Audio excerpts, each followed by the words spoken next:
Olá, amigos do Milk News, estamos uma vez mais de volta com vocês. Muito obrigado pela sua audiência, como sempre, Milk News aumentando permanentemente o número de acessos. Eu devo isso a vocês, muito obrigado. Mas eu estou trazendo hoje dois assuntos da maior importância e eu gostaria de fazer um preâmbulo inicial para que os mais afoitos não viessem fazer comentários precipitados. No ano de 2004, 2005, todo mundo se lembra, houve assim um certo incômodo por parte da população brasileira com relação ao nosso judiciário, que é a nossa reserva, que é a última reserva dos direitos do cidadão. Pois bem, naquela ocasião, vários juízes estavam sendo acusados de comportamento impróprio, vamos chamar assim, envolvidos em malfeitos, como prefere a nossa presidenta. Pois bem, alguns chegaram a ser punidos. O juiz Rocha Matos, que todos se lembram, aí está o juiz, está cumprindo pena na penitenciária. Vocês todos se lembram também do ministro do Tribunal do Trabalho, que depois passaram a chamá-lo de Lalau, não é? Também preso, está cumprindo pena na residência por estar doente, mas está cumprindo pena. Outros casos no Norte e no Nordeste envolvendo juízes, desembargadores. Então criou-se assim um clima muito negativo da população brasileira com relação ao judiciário. O povo brasileiro passou a estar assim um tanto quanto se sentindo desprotegido daquele que tem a obrigação de proteger os direitos do cidadão, que é o judiciário. Então resolveram tapar o sol com a peneira e criaram uma comissão chamada, um conselho, melhor dizendo, chamado Conselho Nacional de Justiça, que foi apelidado assim do chamado controle externo do judiciário. Isso arrepiou a maioria dos juízes, desembargadores e ministros. Eles não queriam nenhum tipo de controle sobre a atividade deles, o que acho ser injusto. Deve haver um controle, sim. Pois bem, mas consagrou-se então o tal do Conselho Nacional de Justiça. 2005 foi criado. E existe uma corregedoria. E foi escolhida a ministra Eliane Calmon. Ministra, cadê a ministra? Está aqui? Olha, essa ministra Eliane Calmon é a corregedora. Em 5 anos de existência do Conselho, pasmem, anotem esse número, 49 juízes, entre juízes e promotores, foram punidos por irregularidades em seus comportamentos, apesar do espírito de corpo, que todos sabemos existir, apesar de todas as vantagens que cercam o magistrado, apesar disso tudo, 49, vamos arredondar, 50. 50 quer dizer o quê? Em 5 anos, 10 foram punidos, entre juízes e desembargadores. É um número muito alto, muito elevado. Ninguém fala nada, a imprensa também não comenta, não é louca nem nada. Porque a maioria dos jornais, as revistas, as televisões, tem lá o seu rabinho preso com o judiciário e tem medo, então ninguém toca nesse assunto. Pois bem, então vejam bem, 50 dá 10 por ano, fora aqueles cujos processos estão em andamento. Então é uma coisa muito séria, sim. A ministra Eliane Calmon, na semana passada, deu uma declaração à imprensa que causou um rebuliço. Está havendo uma verdadeira guerra no meio do judiciário. Claro, uma guerra contida. O ministro Peluso deu uma informação dizendo que não, ela exorbitou. Mas ela disse textualmente o seguinte. Quando digo textualmente, eu fiz questão de colocar aspas, palavras da ministra, não do João Leite Neto, jornalista, coitadinho, não. Da ministra. Diz o seguinte: existem gravíssimos problemas de infiltração de bandidos.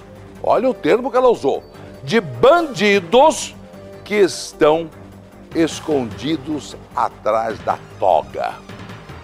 Não preciso dizer para ninguém, mas como esse programa tem o mais variado nível de audiência, a toga é aquela vestimenta do juiz, tá? Aquela toga. Então ela diz que tem muito bandido escondido atrás da toga. Meu Deus. E isso ela disse na condição de corregedora. E foi mais além quando ela foi pressionada. Como corregedora, diz ela, completa ela, a ministra, sei de muita coisa que estou ainda apurando. Isso então colocou uma pulga atrás da orelha de um monte de gente. Esse conselho, repito, criado há 5 anos atrás, já começa a apresentar os seus trabalhos, e muito bem feito. Mas então o que vai acontecer? A Associação dos Magistrados entrou com uma ação na Justiça para acabar com a comissão. Olha o que é o corporativismo. Agora, quem são os membros da Associação dos Magistrados? São exatamente os magistrados que vão julgar. Quer dizer, eu tchau do segredo de polichinelo, todo mundo sabe o que vai acontecer. Aliás, a ministra Eliane Calmon já disse isso. Eles vão derrubar a comissão, eles vão acabar com o Conselho Nacional de Justiça. Eles não querem ser investigados. Aí é uma coisa que fica... É o tipo da coisa que qualquer que seja a posição, tanto é que a votação seria semana passada, eles já não quiseram votar e empurraram. Porque é o seguinte, se eles mantiverem, eles vão estar sempre sob a supervisão externa. Se eles acabarem com o Conselho, vão mostrar à população que alguma coisa estão tentando esconder. Agora, o fruto final disto tudo é uma coisa que ninguém vai poder tirar, com ou sem sentença, com ou sem decisão, porque eles empurraram com a barriga essa decisão. Já está criado um clima de insegurança.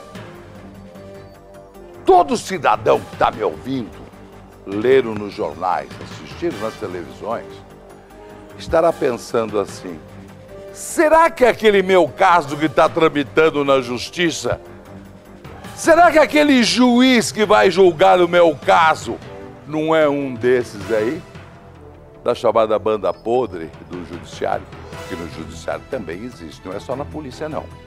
Existe no jornalismo, existe no judiciário, existe na polícia, existe na classe médica, existe em todo lugar, tem a banda podre.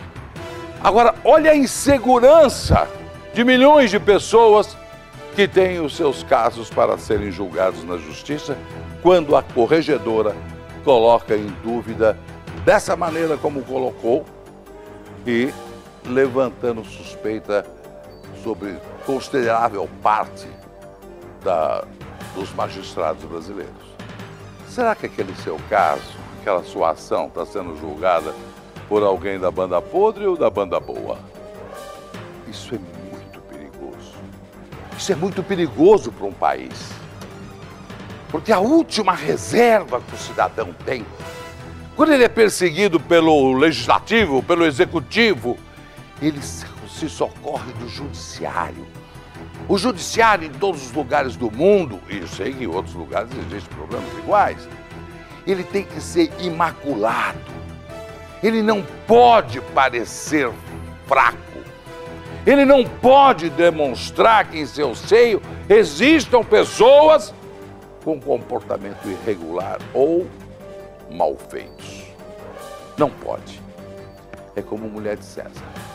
Não adiantava nada ela ser honesta. Ela tinha que parecer também honesta. É o caso do judiciário. Não adianta que venham todos dizer o nosso judiciário é maravilhoso. Ele tem que parecer maravilhoso. E não é, com certeza, da forma como ele está exposto hoje, através dessas manifestações, é que ele vai manter uma aparência de dignidade. Mas já que eu estou com a mão na massa, já que eu estou falando em judiciário, você sabe que o advogado é considerado membro do judiciário, ainda que seja liberal, não é? Um caso chamou a atenção também durante esses dias. Envolve um advogado. Até então, de credibilidade. Até então, de certa respeitabilidade.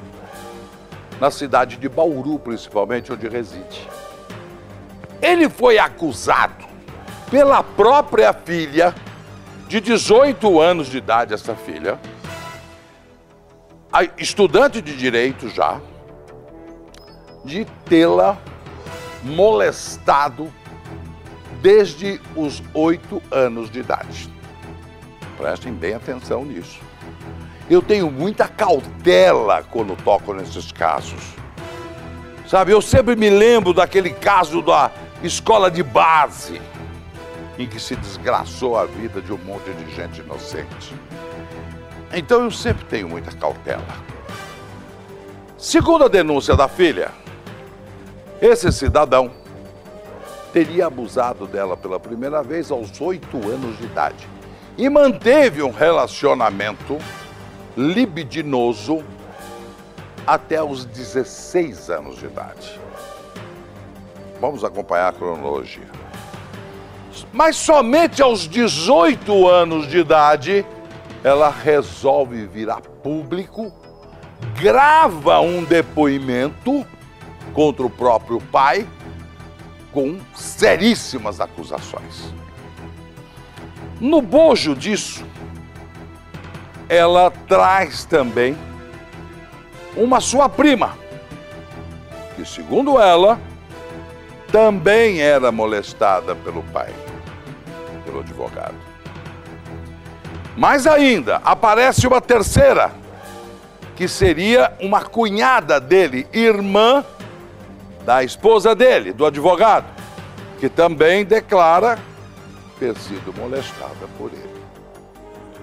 A cunhada hoje tem 18 anos de idade também.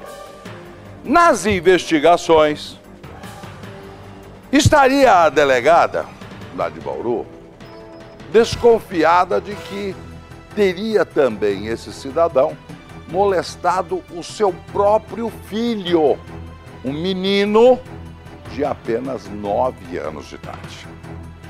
Pois bem, eu volto uma vez mais a dizer, quero toda a cautela.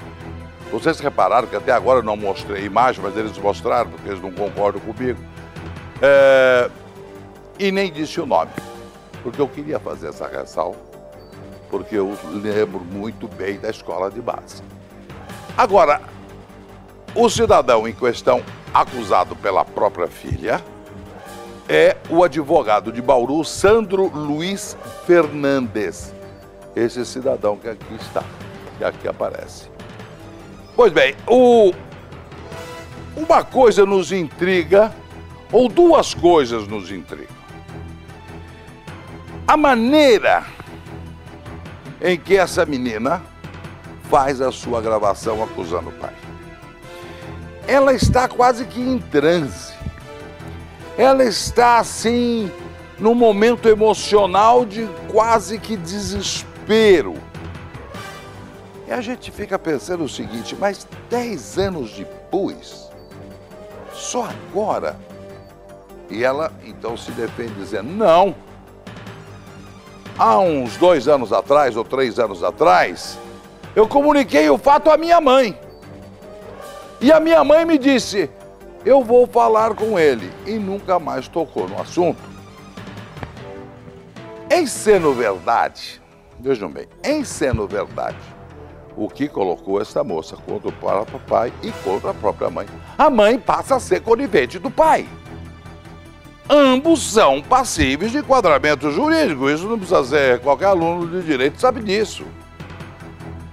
Então é uma coisa muito forte, é uma coisa muito grave. Agora, eu pediria que vocês, eu quero trazer aqui com toda a autorização, não, mas com toda a complacência dos meus amigos, colegas da Rede Globo, do Jornal Hoje, assistam, por favor, a entrevista dessa moça. Quem faz esse tipo de coisa não é pai, é um monstro. Eu tenho nojo dele. Eu tenho nojo. Eu sei muito bem os meus direitos. Eu sei o que ele fez é errado. E não, eu como pessoa, não tenho como levar isso, esse trauma. Na minha vida eu não vou ser uma pessoa feliz. Com os 11 anos eu contei pra minha mãe. Eu contei isso, tudo que acontecia. Minha mãe simplesmente falou que ia conversar com ele pra dar uma chance. Eu não quero ser igual a minha mãe. Finge que nada aconteceu. Eu quero tomar uma atitude. Eu quero ser honesta comigo mesmo. Eu quero mostrar pra todos quem ele é. Bem, vocês puderam observar a maneira como ela fala. Ela está aos prantos, ela está em desespero, ela está a ponto de uma crise nervosa, né? Ela está... Mas espera um pouquinho, mas isso foi há 8 anos atrás, só agora ela está levantando isso? Estranho. Ah, não, mas eu falei para minha mãe. Diante de tudo isso, a mãe não apareceu para dizer se era verdade, se era mentira, se a filha havia mesmo falado com ela ou não. Agora, não aparece estranhamente também, nessa gravação, nem a suposta vítima cunhada do advogado e nem a suposta vítima sobrinha desse advogado. Só ela aparece. A experiência nos faz sempre tomar uma devida cautela, porque o caldo de galinha nunca matou ninguém, né? Pezinho para trás, devida cautela. Estamos colocando, dando nome e imagem do acusado, porque a imprensa toda já deu, tá? Mas eu acho que a obrigação do jornalista também é de levantar essas questões, não é aceitar tudo. Porque senão amanhã chega alguém com raiva de alguém, vai na televisão, fala uma monstruosidade e o jornalista transmite e não aponta o outro lado da questão. Por experiência, dizia, quase não, 40 anos de profissão, nesse tipo de jornalismo investigativo. Eu acho que essa moça está, no mínimo, exuberante demais, vamos chamar assim. Ela está tomada de uma violência excessiva para um fato ocorrido há 10 anos atrás. Eu chamo a sua atenção para a devida cautela. O fato da mãe não ter confirmado, o fato das outras 2 possíveis vítimas não terem aparecido. Então, no momento, na realidade, é a palavra dela, moça, contra a palavra do seu pai, esse cidadão. É a palavra de um contra o outro. Mas teria ela motivos outros para fazer uma acusação? Teria ela motivos outros para uma vingança contra o pai? Quem sabe? Então não vamos nos precipitar. E tenham sempre em mente a escola de base. Aquilo valeu para todos nós da imprensa. Para que sempre tomemos as devidas cautelas, como manda o jornalismo de responsabilidade. No encerramento do programa de hoje, como é que nós estamos de tempo? Estamos, como sempre, estourados, né? Como sempre, estourados. Eu só queria fazer uma rápida passagem, para sempre ter a marca do nosso programa, de trazer para cá as coisas que a imprensa não diz, né? Porque aqui, graças a Deus, nós não temos compromisso com ninguém, não estamos aqui para proteger ninguém e nem para acusar ninguém. Nós estamos aqui para fazer jornalismo, trazer a verdade com responsabilidade, que é o nosso slogan. A greve dos Correios, pare um pouquinho para pensar, tá? Não use a cabeça só para pôr chapéu, né? Não use a cabeça só para pentear o cabelo, para tintura. De vez em quando, põe os neurônios para funcionar. Os funcionários dos Correios, na massa assalariada do país, não são tão mal pagos quanto outras categorias. Querem um exemplo? Policial. Policial. 1.000 e pouco por mês. Aí um exemplo.